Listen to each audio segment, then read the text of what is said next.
Hallo meine Freunde, willkommen zu unserem heutigen Video. Das ist mein Freund Thomas, der fährt natürlich auch Porsche. Ihr wisst ja, wie bei Janis Joplin, alle meine Freunde fahren Porsche. Aber heute geht es um seinen Passat B7. Und zwar hat er folgendes Problem. Irgendwann drückte Thomas auf die Kupplung und dann blieb die Kupplung unten. Wir haben den Fehler schon soweit untersucht. Es ist der Kupplungsnehmerzylinder.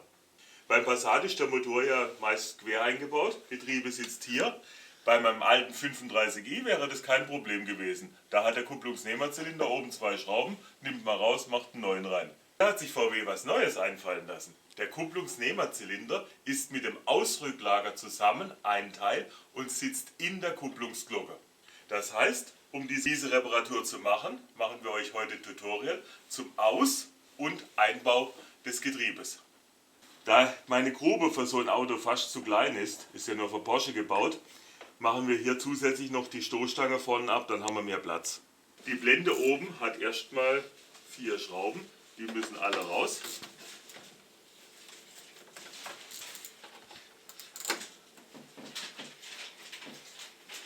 So, jetzt versuchen wir die vorsichtig ein bisschen anzuheben und dann sollte die...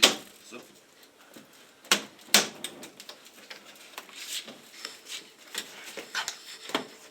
Und dann mit ein bisschen Gewalt ziehen und abnehmen. Hier sind jetzt 3 Schrauben für die Stoßstange von oben.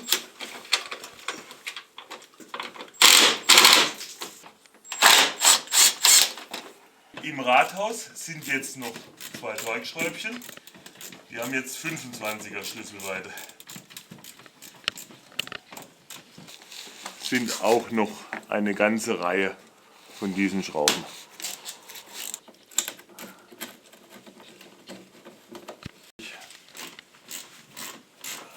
Hier oben haben die Künstler noch eine Schraube versteckt. Ihr müsst das zur Seite drücken und dann mit dem langen Schraubenzieher rein.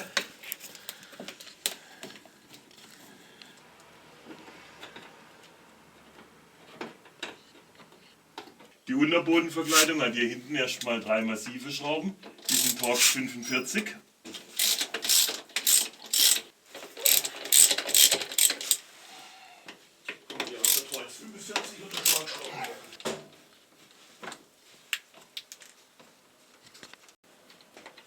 Die mittlere lassen wir mal noch drin und dann geht es hier auf der Seite weiter. Das ist aber die Schlüsselgröße kleiner.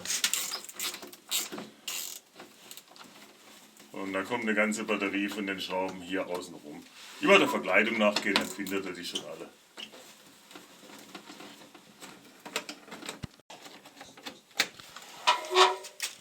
So, dann müsst ihr hier die letzte Schraube rausnehmen und dann die so ein bisschen nach hinten und Vorsicht, da ist die Bremsflüssigkeit drin. So, hier sieht man die Reste von der Bremsflüssigkeit, die es oben aus dem Nehmerzylinder drückt. Hier oben ist noch die Steckverbindung für die ganzen Distance-Sensoren und was davon noch alles verbaut ist. Bei dem Stecker müsst ihr hier hinten drauf drücken und dann geht er raus. So, jetzt haben wir noch einen da oben. So, hier drunter und dann abziehen. Und der ist aufgegangen. So, hier oben ist noch ein Kabelhalter, den müsst ihr einfach nach oben rausziehen. Wenn er bricht, braucht es halt einen neuen. Aha, doch. Aha.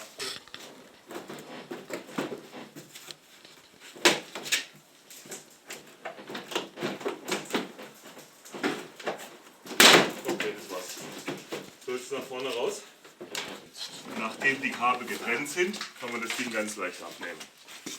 Erstes Mal nehmen wir den Ansaugschlauch ab, Schlauchklemme, der Luftfilterkasten, der ist unten über 2 Gummilager eingesetzt.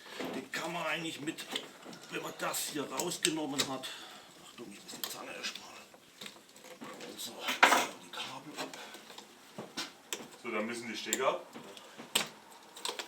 Und der Luftfilterkasten wird gelöst.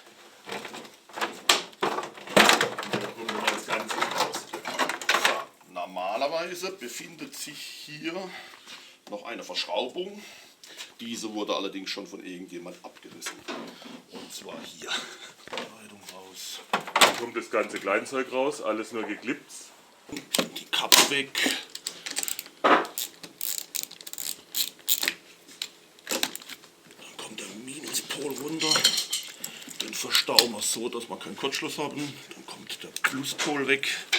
Und das Teil können wir auch gleich. Das ist nur so eingerastet in Stöpseln. Oder? Ja. Siehe. Jetzt hab ich's. Unserer 13er Nuss. Und die kleine Batterie raus. Eine hier, eine da und eine hier unten drunter.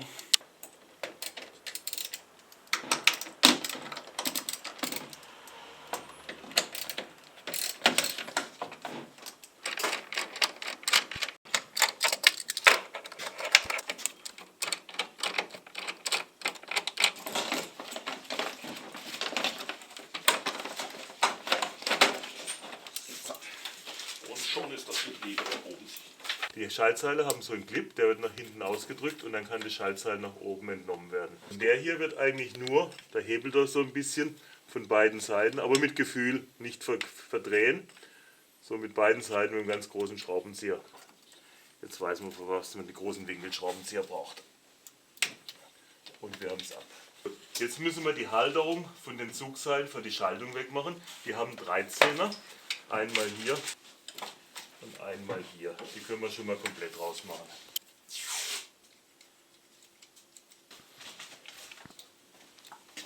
So, hier unten ist noch eine Schraube von der Halterung. Beziehungsweise, das ist eine Mutter.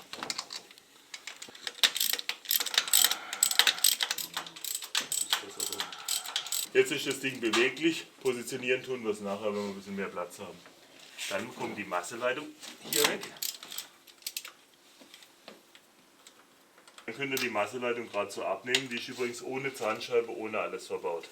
Das ist der Anschluss vom Kupplungsnehmerzylinder. Der sitzt leider innen drin, haben wir ja schon diskutiert. Das ist ein Lüftungsventil. Jetzt müssen wir die Leitung hier abschließen. Und die hat hier so eine Nase. Und die müsst ihr gerade hochziehen. Habt ihr das gesehen? Und jetzt kann man den einfach abnehmen. Ich verpacke die Dinger in Alufolie. Da müsst ihr noch die Stecker vom Rückfahrlicht und so weiter abziehen. Das war jetzt die Abdeckung über dem Anlasser, die gerade ein bisschen zurücknehmen und dann die Steckverbindung weg. Die Steckschere also raus ist, geht der Stecker ganz leicht ab. Es war schon locker im Anlasser, deswegen habe ich jetzt hinten mit dem Gabelschlüssel gegengehalten. Das ist jetzt die Hauptleitung vom Anlasser. Und wir haben das Hauptstromkabel weg. Kabel können wir nach unten durchstecken, Mutter drehe ich gerade wieder drauf. Jetzt haben wir die Zentralschraube von der Achswelle lösen. Dafür gibt es ja Thomas. Los. Gehen wir uns einfach rauf. Das war schon, oder? Ja, aber ich komme. Alles klar, das geht nachher ohne. Aus. Gut mal so? Gut. Wir haben außen auf Holz und hatten innen hochgebockt. Haben wir Freiraum, können wir schön hinher gehen und alles passt. So, der Wagen ist jetzt aufgebockt, dann können wir von unten arbeiten.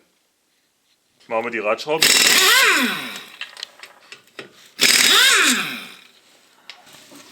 Raus mit dem Rädchen. Unten liegt noch eine Schraube. Genau, die wollt ihr mit. Andere Seite gleiche Nummer. Jetzt muss noch dieser Teil von der Rathausverkleidung raus, also gerade der untere Teil links.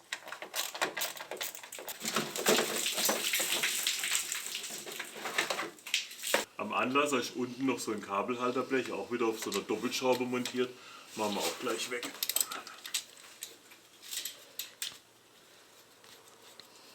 Da entfernt werden und die Kabel können wir, naja, schauen wir mal, wo wir da hinkommen. Gut, wir machen jetzt die Antriebswelle mit dem Schlagschrauber los. Das war Nummer 1. Jetzt dreht Thomas ein bisschen das Rad, dann komme ich besser bei, muss die Schrauben nicht so verlieren.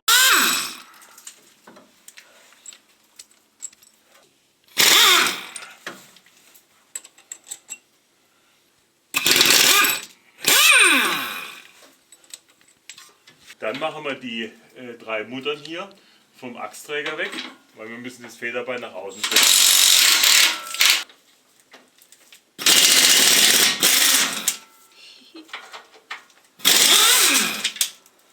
Jetzt können wir die Mutter, die Zentralschraube komplett rausmachen, oder die Mutter.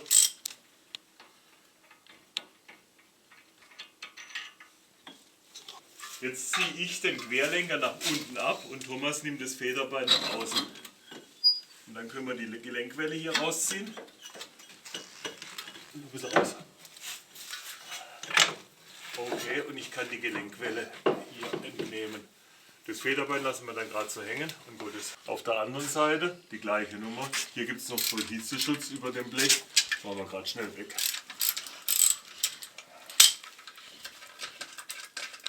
Dann irgendwie so ausfädeln. Irgendwie wieder raus. Bremse treten. Und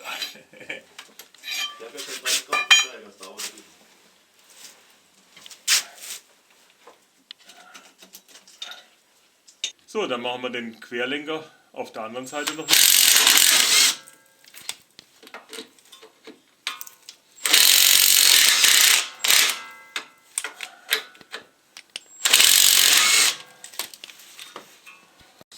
Jetzt ist die Welle auch komplett los. Und jetzt nehmen wir den Querlenker raus. Genau, und dann kommt die Gelenkwelle genau hier in Position. So kann die liegen bleiben, das kann man alles so lassen. Du musst hier nur vom Getriebe weg. Sehr schön. Jetzt können wir den Anlasser noch ausbauen. Das ist mal die obere Schraube.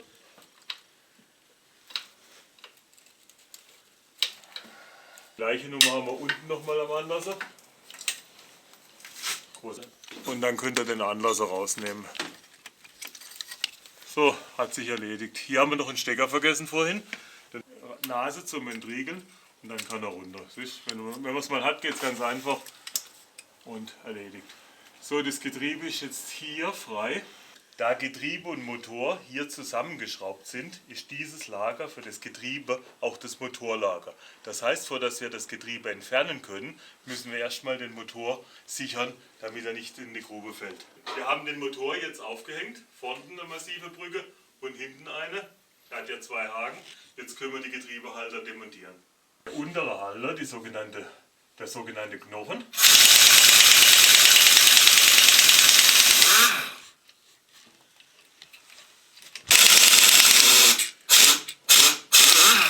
Aha, sich der Motor schon ein bisschen bewegt, aber hängt ja oben. Und jetzt wird es richtig lustig. Ja, jetzt könnt ihr den nach vorne rausziehen. Das ist der Knochen. Jetzt lösen wir Reihe rum, aber nur lösen, sonst fällt das Getriebe ja schon raus, weil die Schrauben vom Getriebe. Das war die erste. Dann geht es hier weiter. Zweite. Dann geht es hier 3. Auch schon gut. Und eine ist hier von der Rückseite. So. Die können wir im Prinzip auch schon ganz rausmachen. Dann steht sie nachher nicht im Weg. Auf eine kommt es da nicht an. Und oben sind auch noch jede Menge Schrauben. Die machen wir auch mal lose. So, da hinten ist noch die Schraube, wo der Halter drunter geschraubt war. Und die machen wir auch noch auf. Tun wir an den Getriebehalter.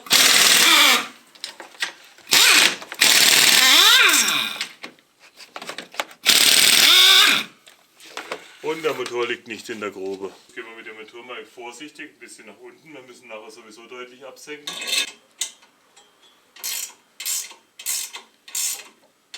Dann machen wir als Ganzes raus, damit wir besser beikommen.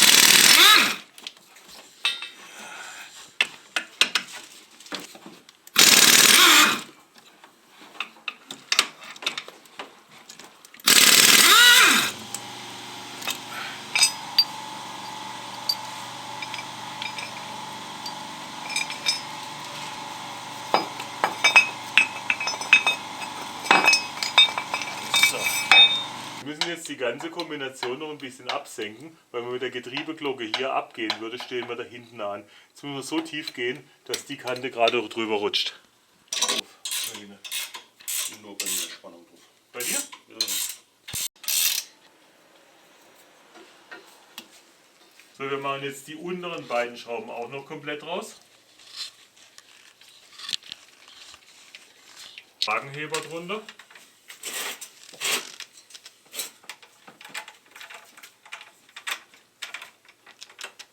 Jetzt mache ich mal die obere Schraube komplett raus da.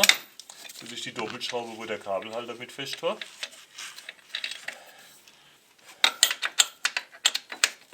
Hier ist auch noch eine schöne 18er drunter.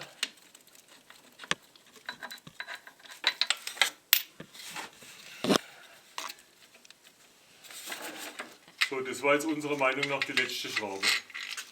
Das ist eine riesenlange, die steckt hier vorne drin, aber das ist nur ein 10er. Und wenn man diesen Ladeluftschlauch wegmacht, hat man nachher mehr Platz, um das Getriebe auszubauen. Deswegen machen wir den auch noch weg. Da ist ein Schraub drin. Die andere Seite vielleicht.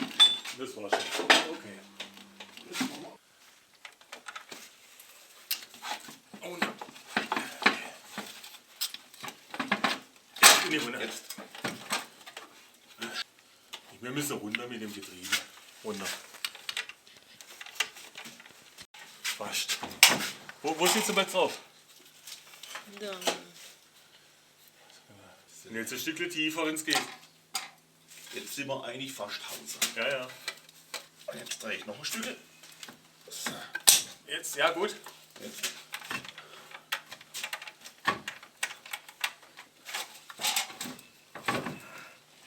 Wir müssen noch den Flansch auf der rechten Getriebeseite wegmachen. Wir kommen nicht raus aus dem Ding. Ja, wir haben erstmal die hintere Flanschwelle oder die rechte Flanschwelle demontiert, weil sonst haben wir das Getriebe hier nicht rausgekriegt. Das ist So. okay, jetzt tiefer. Ja, du musst runter.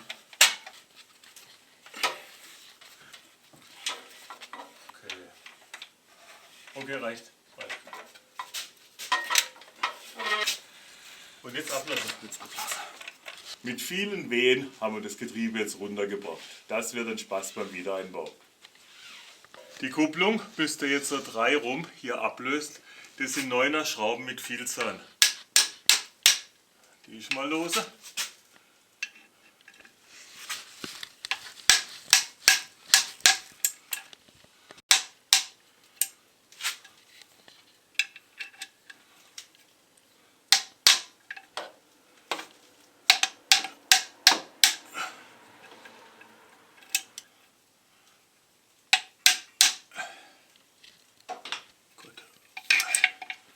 Jetzt müsst ihr das schön reihum lösen, aufpassen, dass euch das Ding nicht auf die Finger fällt, damit sich die Federn entspannen. Der tut sich jetzt so langsam abdrücken und die Federn sich jetzt entspannen. Kannst du die da oben gerade mit der Hände rausmachen? Ja. Ganz langsam. Okay, jetzt haben wir sie. Da hängt sie noch drauf. Hier auf der Gib Passhülse. mal mit dran. Jetzt haben wir sie. Hab ich. Und die Mitnehmerscheibe mit raus. Dann wird das Corpus Delicti, das ist das Ausdrücklager mit integriertem Kupplungsnehmerzylinder und das ersetzen wir und entfernen es. Hier ist es schön. Hier sieht man, wo es austritt. Das ist alles Bremsflüssigkeit. Das Ding ist einfach massiv undicht. Das 2-Maschen-Schwungrad ist noch gut. Das lassen wir drin. Wir reinigen es mal gründlich. Bremsenreiniger und abwischen. Zur Montage der Kupplung braucht ihr so einen Dorn, der genau hier ins Pilotlager eingreift. Einen solchen Dorn könnt ihr im Internet kaufen, aber bevor dass ich da wieder 3-mal den falschen bekomme und die Dinger doch Spiel haben, habe ich ihn schnell selbst gedreht. So, auch die Mitnehmerscheibe wird gründlich abgewischt. Das Fahrzeug hat keine allzu große Laufleistung, kann man auch die alte Mitnehmerscheibe und die alte Druckplatte wieder verbauen. Bei der Montage müsst ihr beachten, hier steht Getriebeseite. Das Getriebe ist hinter mir, also muss die Kupplung jetzt so drauf. Die nehmt ihr in den Dorn rein. Dann kommt der Dorn ins Fahrzeug.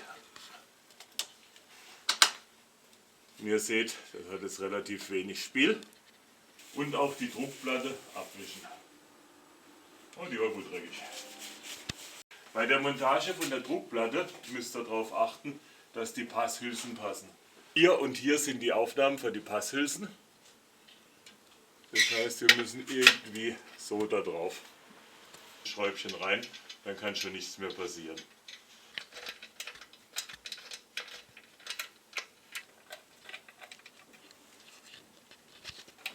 Dann setzt der Reihe rum die Schrauben ein. jetzt wird immer über Kreuz angezogen. Die, dann kommt wieder die ein bisschen, dann kommt die, dann kommt die. Ich hatte die Schrauben vorher gemessen. Das sind M7er Schrauben, die bekommen 20 Newtonmeter. In der ersten Runde mache ich aber erstmal 8. Zweite Runde dann mit den finalen 20. Jetzt können wir den Dorn entfernen, weil die Kupplungsdruckplatte drückt ja jetzt die Mitnehmerscheibe auf. Und jetzt kommt der entscheidende Test. Der muss auch wieder reinpassen. Ja, tut er. Wenn der nämlich jetzt reinpasst, passt nachher auch die Antriebswelle rein. Das ist jetzt der neue Zylinder und den füllen wir mit Bremsflüssigkeit vor. Das heißt, ich mache die Schutzkappe runter, drücke den komplett zusammen, setze den in Bremsflüssigkeit rein und dann sauge ich die mal an. Und dann füllt er sich schön mit Bremsflüssigkeit. Dann wischen wir da ein bisschen ab. Das brauchen wir nachher schon nicht entlüften, was wir jetzt drin haben. Und damit es dicht bleibt und kein Dreck reinkommt, drücken wir die Schutzkappe wieder komplett auf.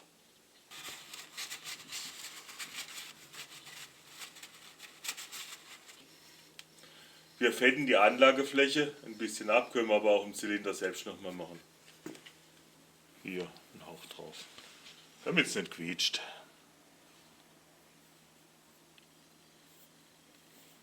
Setzt den Zylinder jetzt ein. Werden mit neuem Sicherungsmittel bestrichen. Dann kommen sie rein. Das sind jetzt M7 Schrauben. Da ist das Anzugsmoment dann auch wieder ein bisschen höher.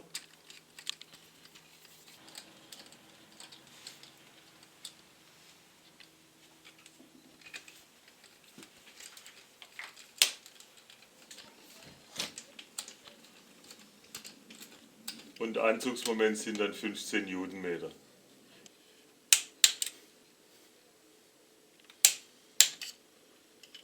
Und 15 auch für die letzte. Auf die Antriebswelle, also hier auf das Ritzel, macht er auch ein bisschen Fett drauf.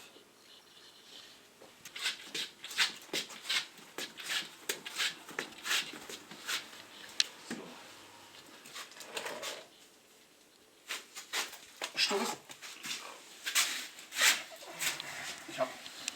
Beim Einbau des Getriebes ist es wichtig, dass der hintere Teil, da wo das Differential ist, zuerst reingeht. Wir drehen das Getriebe jetzt also um 90 Grad, ziehen es nach oben und dann drehen wir es wieder zurück in Position. Mit 2 Spanngurten und dem Wagenheber bringen wir das Getriebe jetzt vorsichtig in Position. Jetzt ans engste Teil. Jetzt wird es richtig eng. Jetzt müssen wir wahrscheinlich irgendwann die Getriebegurte rausmachen. So, allmählich kommen wir in Position. Wir haben schon den Wagenheber drunter und jetzt arbeiten wir uns Zentimeter für Zentimeter in die Position.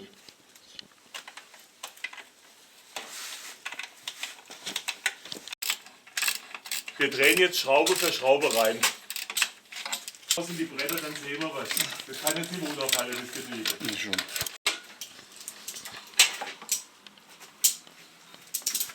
Zwei. Das Problem ist, du musst das Getriebe so, dass alles sitzt, können wir die Schrauben genüsslich der Reihe nach anziehen.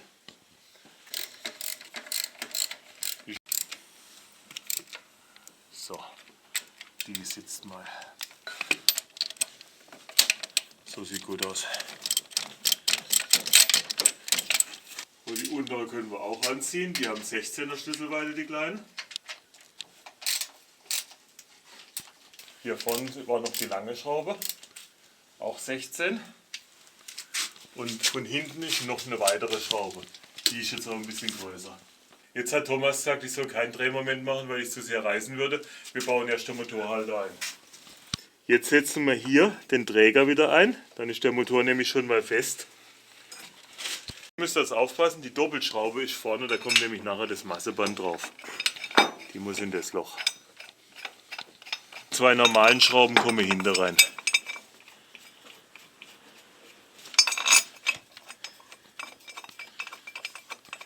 Thomas drückt den Motor ein bisschen nach hinten und dann kann ich die Schrauben genau ansetzen.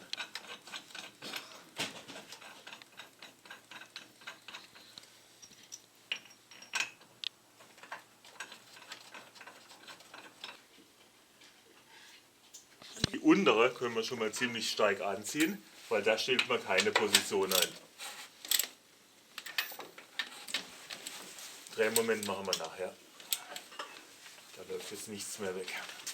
So, wenn er die oberen anzieht, müsst ihr schauen, dass er die alten Positionen wieder trifft, sonst ist da was verwunden eingebaut. Sieht man die alten Abdrücke von Schraube und Block. Thomas drückt jetzt mal ein bisschen nach hinten. So wird es auf jeden Fall besser.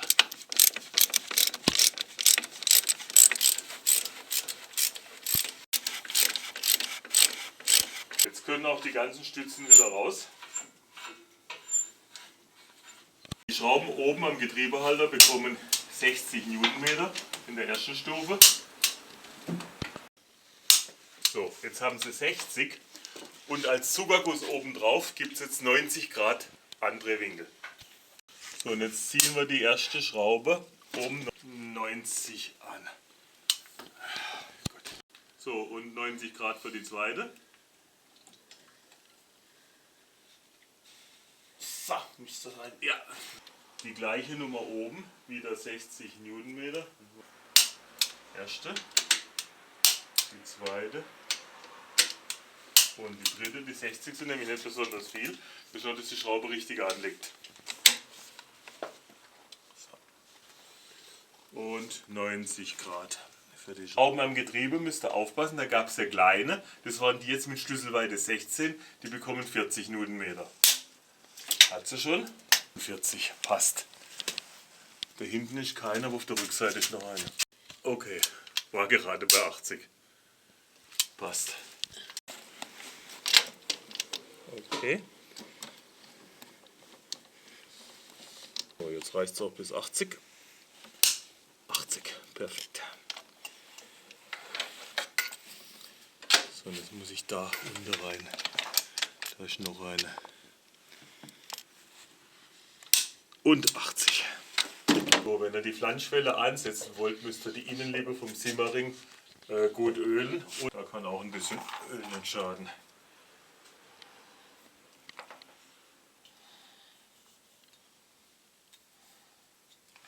So, dann setzen wir das Teil mal ein. Reicht, dann muss noch ein Zentimeter raus.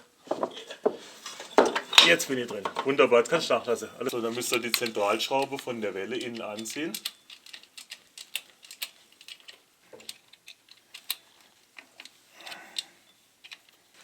So, jetzt habe ich sie mal handfest und jetzt bekommt sie 24 Newtonmeter.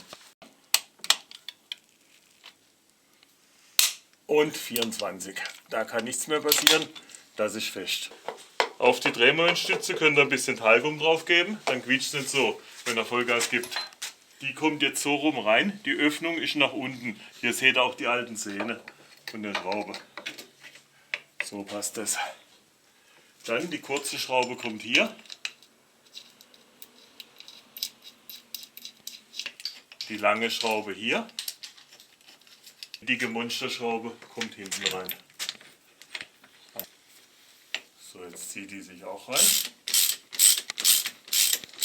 Die Schrauben legen wir mal alle an, kriegen gleich eine runde Drehmoment.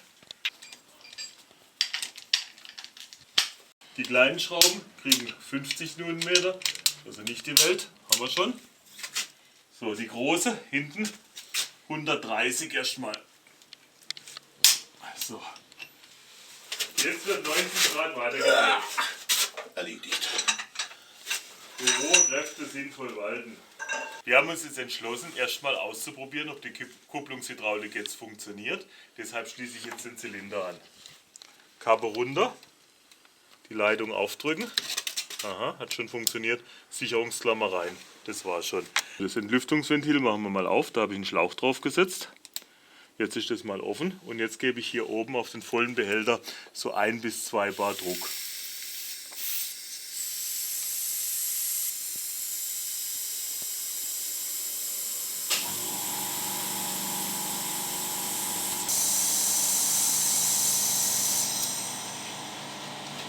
So, dann hören wir mit Druck auf. Aha, wunderbar kamen da die Luftblasen. So, lassen wir die kurz aufsteigen. Dann nochmal hoch mit dem Pedal. Вверх. Und nochmal drauf drücken. Еще раз надавить. Immer noch Luft drin. Nochmal hoch. Da wir das Getriebe vorhin ohne Flansch bewegt hatten, hatten wir einiges an Getriebeöl verloren. Das füllen wir jetzt nach.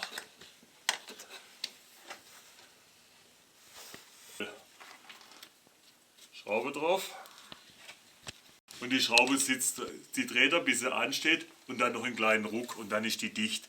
Mehr braucht sowas gar nicht. Dann kommt Stecker von Drehzahlgeber und Rückfahrscheinwerfer drauf. Die rasten sofort ein, hat man überhaupt kein Problem. So, dann setzt er den Anlasser ein. Ich mache die obere Schraube an. Genau.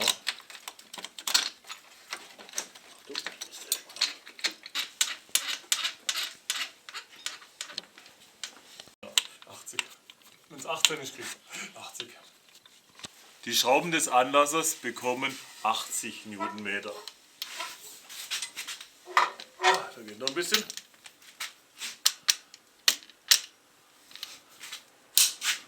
Gerade.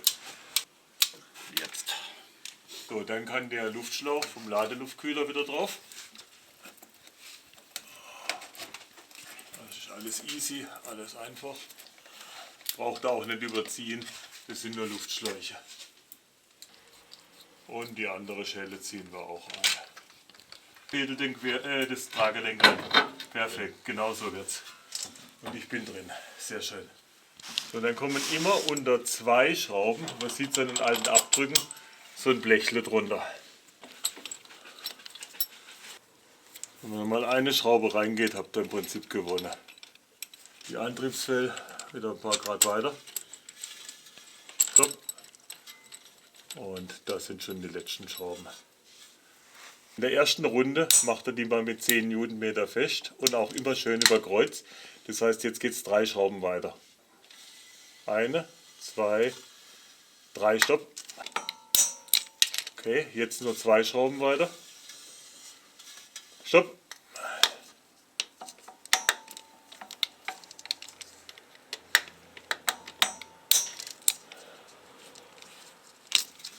Und jetzt wieder 3 Schrauben weiter. In der zweiten Runde kriegen die jetzt 50 Newtonmeter und 50. So, jetzt ziehen wir die mal fest und die bekommen 25 Newtonmeter. Ja, war mein Handgefühl schon ganz gut, waren wir nämlich genau drauf. Ganz wichtig ist, dass man diesen Halter hier am Querträger nicht vergisst, weil sonst läuft das Kabel hier frei weg in der Landschaft. Der war in dem Bereich von dem Etikett gesteckt. So, und dann kann man hier das Kabel unter einen der 2 Halter drunter schieben.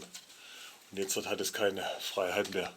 Dann machen wir das Tragelenk wieder fest. So, dann ziehen wir die erstmal gut an. Anzugsmoment für diese Ausführung mit Stahllenker sind 60 Newtonmeter.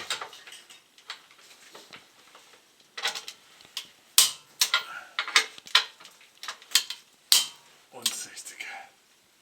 Jetzt wird die Gelenkwelle wieder eingefädelt. Von unten rein, dann da hinten rüber. Jetzt übernehme ich. Und jetzt muss die Schraube rein. Gar nichts. Langsam. Hebse.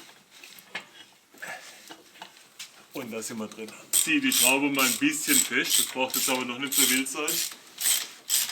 Der wieder hoch und dann den Feder. Und jetzt kommt der Querträger rein. Tragelenk. Okay, Spitze. Und ich bin oben drin. Klasse. Genau so geht's. Solche verrippten Schrauben oder Muttern könnt ihr doppelt benutzen. Man muss sie nur sauber machen, dass der Dreck aus den Rippen kommt. Weil dann greifen sie auch ein zweites Mal. Dann schrauben wir auch hier wieder den Achsträger fest.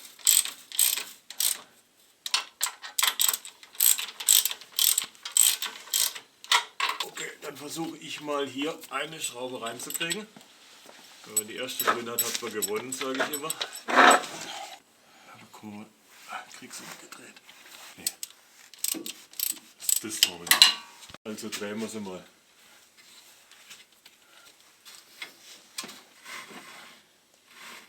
Guck mal.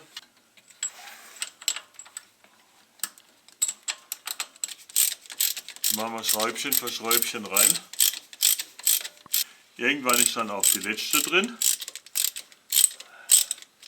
So, danach werden alle über Kreuz mit 10 Newtonmeter angezogen. Ich komme eigentlich immer nur an eine bei, deswegen drehen wir jetzt wieder 3 Schrauben weiter. 2.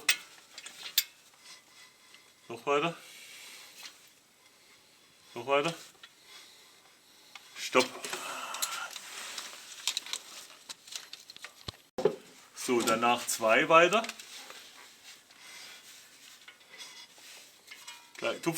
Gut.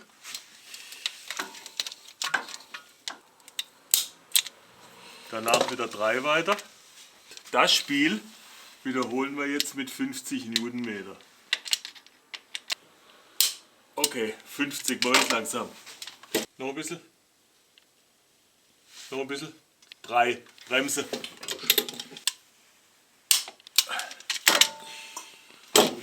Dann bekommt auch das Traggelenk hier seine 60 Newtonmeter. Also die Mutter natürlich. Okay, gut. Unten am Anlasser war ja noch dieser Halter montiert. Der hat einmal einen Halter für das große Kabel. Das können wir dann da oben schon einstecken. Und hier hat es den Originalhalter erwischt. Deswegen habe ich da einen Kabelbinder eingesetzt. Und dann kommt der erstmal so hier drauf. Und alle Kabel sind gegen Vibrationen geschützt beim anständigen VW. Ist halt ein tolles Auto. Die Schraube zieht er dann an. So, und da noch 20 Newtonmeter. Dann ist der Kabelhalter fest. Und hier machen wir unseren Kabelbinder noch an den anderen Stecker. Die Maßleitung kommt hier vorne wieder in die Stütze und 20 Newtonmeter. Als nächstes kommt der Kabelhalter, also der für die Schaltzüge wieder hin. Und der muss hier auf den Stehbolzen aufgesetzt werden. Das ist das Wichtigste. Jetzt sitzt er schön drauf. Die anderen Schrauben trifft er schon von alleine. Schrauben rein und das größte Gefummel gibt es jetzt mit der Mutter hinten. Da hinten wird Trick 17 helfen. Das kann man so da hinten drin ansetzen. Das geht jetzt halt mit der Magic-Ratsche schon wieder ideal. Anzugsmoment für diese Schrauben sind 20 Newtonmeter und 20.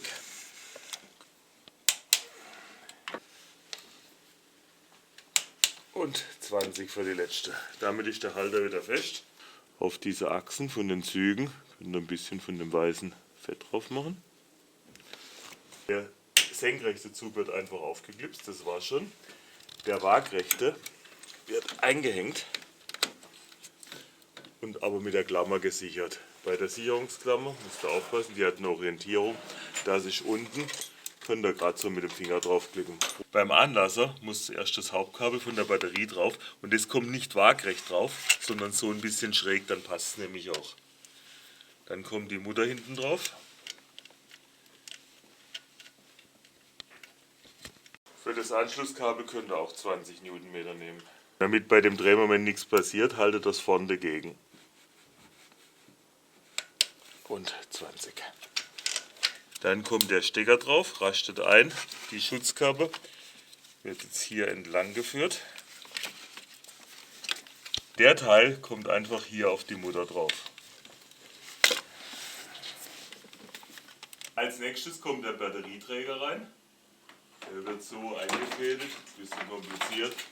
Irgendwie passt alles am Ende rein.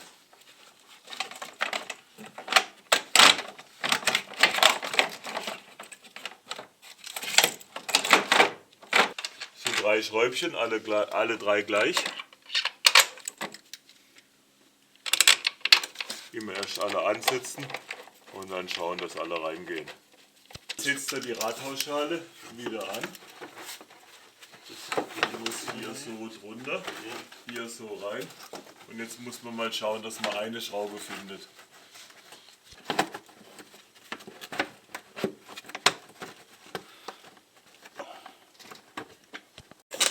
Okay. Dann können wir die Stoßstange vorne wieder einsetzen. Und jetzt machen wir hier zur Sicherheit mal eine Schraube rein. Ich halte. So. Einfach mal ansetzen. So. So, gerade mal die 4 Schrauben einsetzen. Hast du noch eine? Hab die beiden in der Hand. So, dann könnt ihr die Steckverbindungen hier zusammenstecken, bis sie rasten. Und die große auch, die kann man nicht verdrehen, die sind alle verdrehsicher aufgebaut. Aha, die hat schön gerastet. Hier hinten ist eine Kabelhalterung, die ist auch wieder drin. Der große Stecker kommt hier rein, drin, und der kleine hat hinten auch nochmal einen entsprechenden Halter. Perfekt. Ich drücke die Stoßstange in die Klipse. Klack. Klack, bist drin.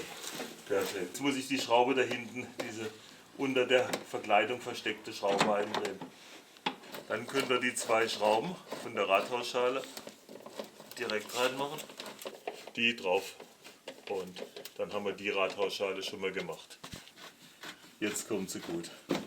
Und an der Stelle eine Schraube zu verstecken, war ja auch wieder die höhere Kunst. Dann kommen noch die 2 Schrauben ins Rathaus.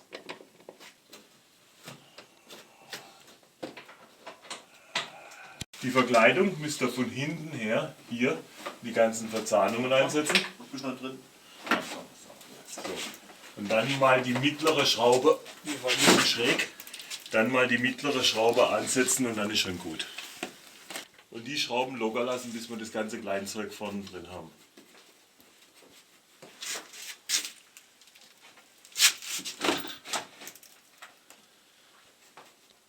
Eine von den kleinen Torx-Schrauben ist hier in der Mitte.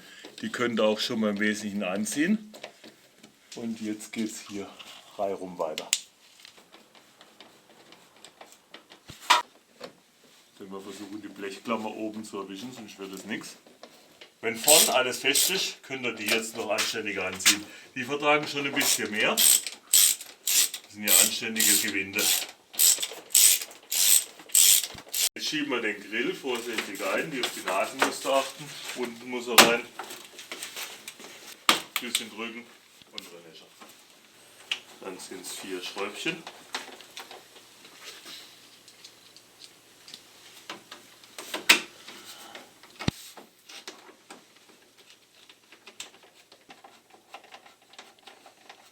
Dann kann auch das Rädchen wieder drauf.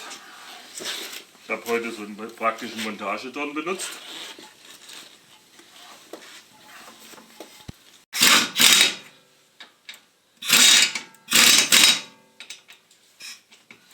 So, die Räder sind wieder drauf. Jetzt können wir das Fahrzeug ablassen. Hebt das Auto an der Aufnahme vom Querträger an.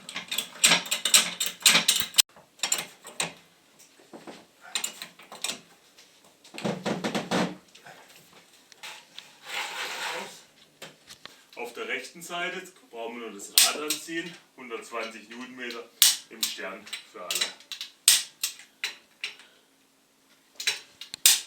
Auf der Liegeseite bei den Radmuttern die gleiche Nummer, 120 für alle im Stern. Hier bekommt aber die Achsschraube noch zusätzlich 200 Newtonmeter. Und 200. Jetzt wird 180, also wir machen zweimal 90 Grad weitergedreht. Bis auf den Boden runter. Das reicht nicht mehr ganz.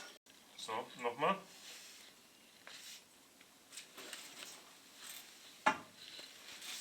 Dann kommt die Batterie ins Fahrzeug. Minus lassen wir mal noch weg. Den Halter schrauben wir auch noch fest. Anziehen, 10er Schlüsselweite. Wisst ihr ja. Dann kommt noch der vordere Teil von der Batterieverkleidung drüber. Der zieht jetzt aber gut aus. Dann kommt der untere Teil von der Luftführung davon rein.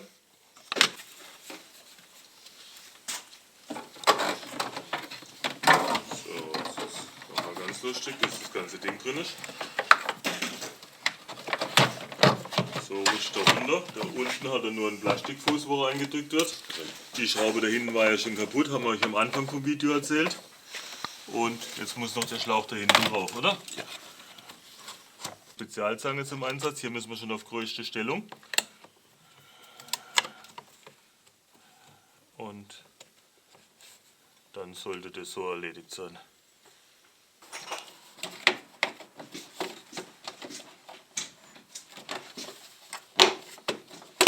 Dann wird oben noch alles zusammengeklipst. Eine Unterdruckleitung. Und einen Stecker haben wir auch noch irgendwo versteckt. Kommt noch da drauf. Einfach eindrücken, gut ist. Und die Führung wird da hinten noch verklipst. Wenn sie nicht bricht, habt ihr Glück gehabt. Und noch eingehängt. Der Hauptdeckel wird nur aufgedrückt. Links. Jetzt müssen wir die Batterie anschließen. Die Kabel müssen dahin. Gerade so anziehen, wie ich das jetzt gemacht habe, das reicht. Deckel drauf, einrasten. Fertig. Fertig! Wir haben es wieder geschafft. Ihr habt gesehen, auch sowas ist machbar und wir haben eine Menge Geld gespart gegenüber einer Werkstatt. Wir sagen euch schon mal Tschüss, bis zum nächsten Video.